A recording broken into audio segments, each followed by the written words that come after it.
cibaadada kale muhiimka waxay tahay mudan maalmahan inaynu baraarujino iyadii ahkaamteeda salaada ciida inta badan waa la yaqaanaa muddada dheer ee dadku tukanayeen ahkaamteeda inta badan waynu garanaynaa laakiin cibaadada kale muhiimka waxay tahay udhiyada inaad wax qashood xoolo qashood gowracdo maalmahan wixii ka bilowda maalinka ciida Allah tabaaraka wa taala waa cibaado uu jecel yahay maalmahan cibaadaadka qaaliga ee fadliga badan ee ajirka badan bay ku jirtaa quraanka kariimka rabbi tabaaraka wa taala wuxuu isku lamaaniyay salaada iyo neefka la gowracayo isku lamaaniyay salaada oo garanayno meeshay diinta kaga jirto iyo neefka la qalayo ayuu rabbi tabaaraka wa taala isdaba dhigay nabigeennana waxaa la amray tuko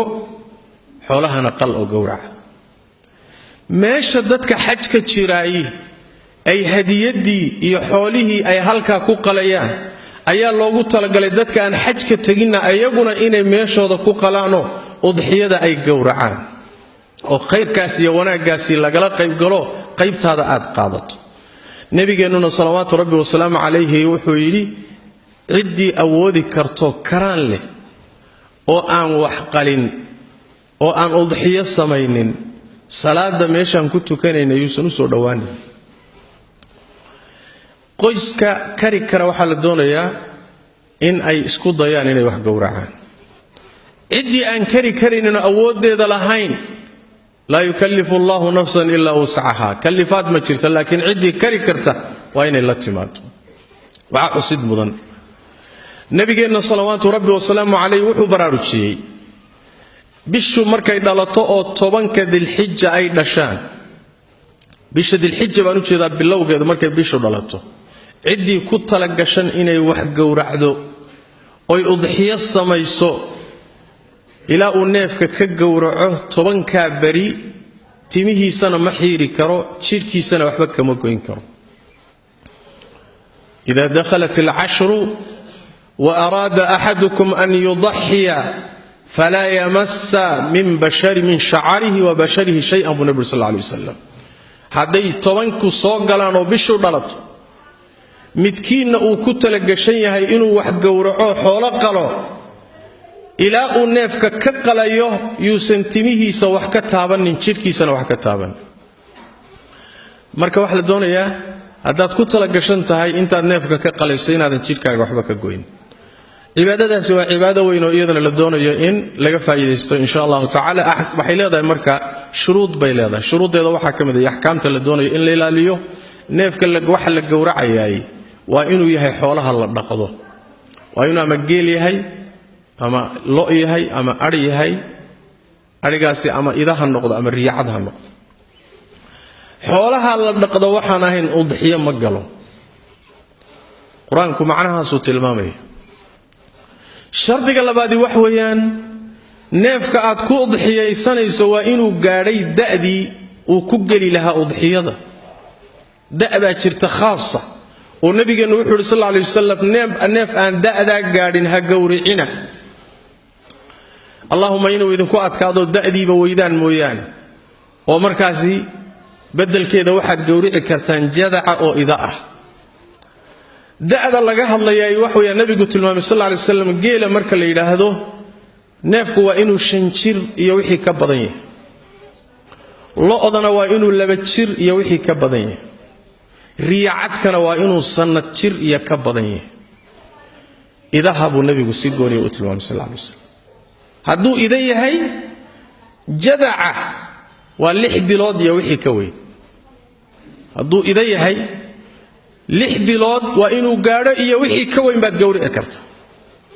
neefku marka waa inuu da'dii gaadho shardiga saddexaad wax weeyaan neefku waa inuu kafayo yahay ceebaha neefka qiimihiisa hoos u rida neefku waa inuu yahay neef dhammaystiran oon ceeb lahayn saas daraadeed baa nabigeenu sallallahu alayhi wasallam wuxuu yiri afar udhiyada ma galaan mana gudaan afartaasi nabigu wuxuu yiri sallallahu alayhi wasallam neef illa isha cawaran inuu il cawaran yahayna iska cadahay il buu la yahay waxba kama arkayo ma gala udhiyada neef jiran jiradiisuna cadda asagana udxiyada ma galo neef naafa ah oo dhutinaya oo dhutintiisu ay caddahay asagana udxiyada ma galo neef caata ah oo weyd ah oo aan lahayn dhuux lahayn asagana ma galo neefku waa inuu neef yahay maraq leh oo waxoogaa hilib leh laakiin neef caato oo naf ah asaguna udxiyada geli maayo علي بن أبي طالب رضي الله تعالى يسقونه وحليه النبي وحنا أمري حولها أتكو أضحيين سان واحد كفيري سان إندها يدقها كفيري وإن إندها وحكم مقنين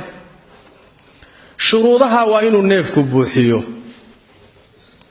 شرطك حقاي وحوي هي وقتك أتقو رعيساي وإن النقض الصلاة عيد وحي كدن بيه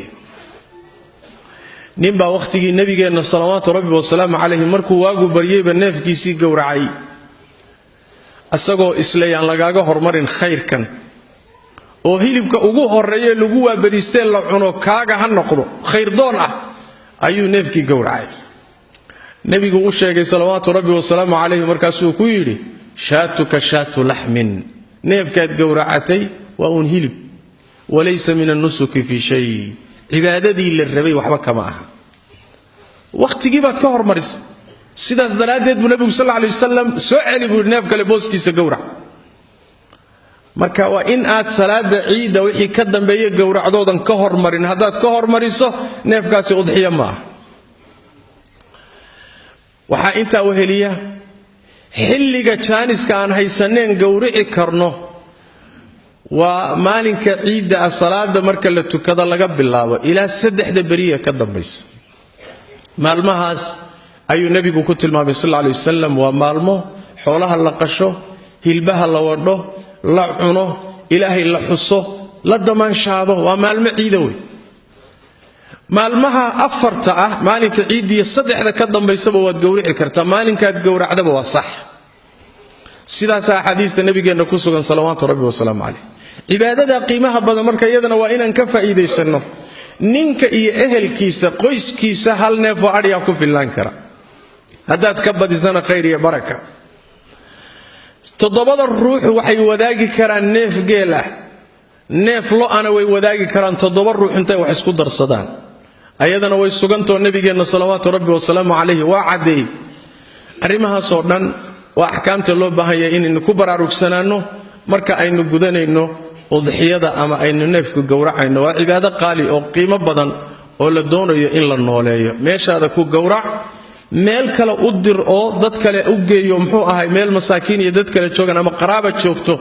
intaba way ku banaanta hilibkeeda markaad qasho nabigeenu salawaatu rabbi wa salaamu alayhi wuxuu yiri hadaad rabto cun kaydso sadaqayso rasuulku sallallahu alayhi wasallam waxa dhacday xilligii nabigeenu noolaa sallallahu alayhi wasallam xilli waqti kamida maalin udxiya oo ciidani ay jirto ayaa abaari dhacday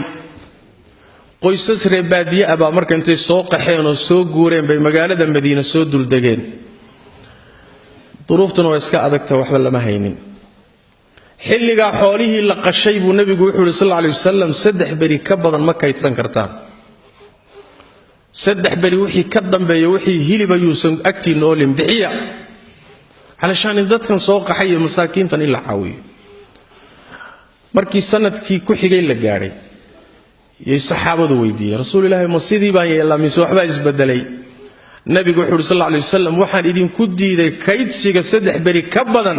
waxay ahayd dhibaatadii taagneyd iyo dadkii soo qaxay bay ahayd laakiin hadda nabigu wuxuu sallallahu alayhi wasallam cuna kaydsada